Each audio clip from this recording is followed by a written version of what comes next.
അല്ലേ നമുക്ക് നല്ല ഈസിയും ടേസ്റ്റി ആയിട്ടുള്ള ഒരു സാധനമോ അതായത് ഞാൻ ചിക്കൻ വിങ്സ് കൊണ്ട് ഉണ്ടാക്കിയത് ഇനി പേരൊന്നും കേട്ടിട്ടാ നല്ല പാങ്ങനെ ക്ലീൻ ആക്കിയ ചിക്കൻ വിങ്സിലേക്ക് ഞാൻ ഇഞ്ചിയും വെളുത്തുള്ളിൻ്റെ പേസ്റ്റും പിന്നെ ഒരു പകുതി ചെറുപുളി പിഴിഞ്ഞെടുത്ത് പിന്നെ 1 ടീസ്പൂണ് നമ്മൾ കാശ്മീരി ചില്ലി പൗഡറും കുറച്ച് ഒറിഗാനും പിന്നെ കുരുമുളകും സോയാ സോസും ഒഴിച്ചിട്ടായിട്ട് പിന്നെ അതിലേക്ക് 1 ടേബിൾ സ്പൂൺ ഞാൻ കോൺഫ്ലവർ ഒഴിച്ചിട്ട് കുറച്ച് മിക്സ് ആക്കിയിട്ട് വെച്ചോ മിക്സ് ആക്കിയിട്ട് ഒരു 15 മിനിറ്റ് വരെ നമുക്ക് വെക്കണോ എന്നിട്ടായിട്ട് അതിന് ഞാനിപ്പോൾ എയർ ഫ്രയറിൽ ഫ്രൈ ആക്കുന്നത് നിങ്ങൾക്ക് ഡീപ്പ് ഫ്രൈ ആണെങ്കിൽ ഡീപ്പ് ഫ്രൈ ആക്കുക ശാലോ ഫ്രൈ ആണെങ്കിൽ ശാലോ ഫ്രൈ ആക്കുക ഞാൻ പൊതുവേ എല്ലാം എയർ ഫ്രയറിലാണ് ഇപ്പോൾ ഇങ്ങനത്തെ കാര്യങ്ങളെല്ലാം ചെയ്യൽ അപ്പോൾ ഞാനിത് ഇപ്പോൾ എയർ ഫ്രൈ ചെയ്തിട്ട് എടുക്കുന്നുണ്ട് ആ സമയത്ത് നമുക്ക് ഇതിനൊക്കെ വേണ്ട ഒരു സോസ് ഉണ്ടാക്കണം അതിന് ഞാൻ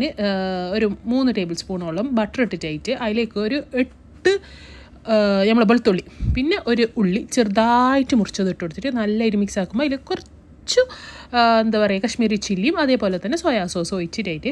ഒരു 2 ടേബിൾ സ്പൂണിൻ്റെ അടുത്തോളം കെച്ചപ്പും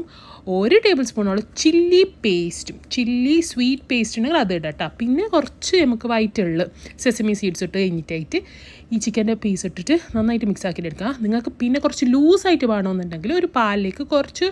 കോൺഫ്ലോറും അതേപോലെ തന്നെ കുരുമുളക് ഇട്ടിട്ട് മിക്സ് ആക്കി കൊടുത്തെങ്കിൽ അടിപൊളിയായിട്ടുള്ളൊരു സംഭവം റെഡി ആയിട്ടുണ്ട് പക്ഷേ ഞങ്ങൾക്കൊന്നും കൂടി ഡ്രൈ തന്നെയാണ് കേട്ടോ ഇഷ്ടം ഒന്ന് ട്രൈ ചെയ്തിട്ട് എന്നോട് ഫീഡ്ബാക്ക് പറയാം കേട്ടോ നല്ലതായിട്ട് ഫ്രൈഡ് റൈസിൻ്റെ കൂടെയൊക്കെ നല്ല പോകുന്നൊരു സംഭവമാണ്